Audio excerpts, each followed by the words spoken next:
So I proposed to my wife about halfway through the first year of medical school, and you'd think by then she would have known what she was getting into, but she didn't. And because of that, we fought a ton during medical school.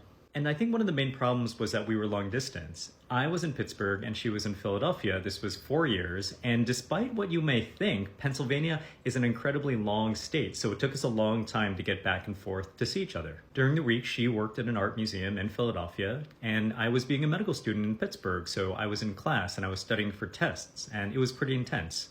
We actually saw each other a surprising amount of time because I think she was spending all of her disposable income on plane tickets. So during the weekend, she would mostly fly back and forth, and I would take my car and drive back and forth because I didn't have money.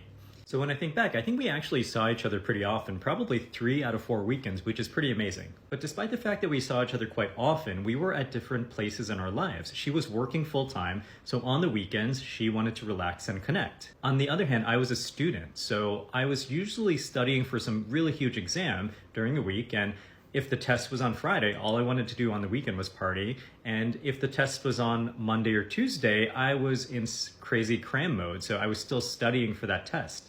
So I think it was that conflict of priorities and what we were going to do with our times when we were together that really led to most of our conflict during that time.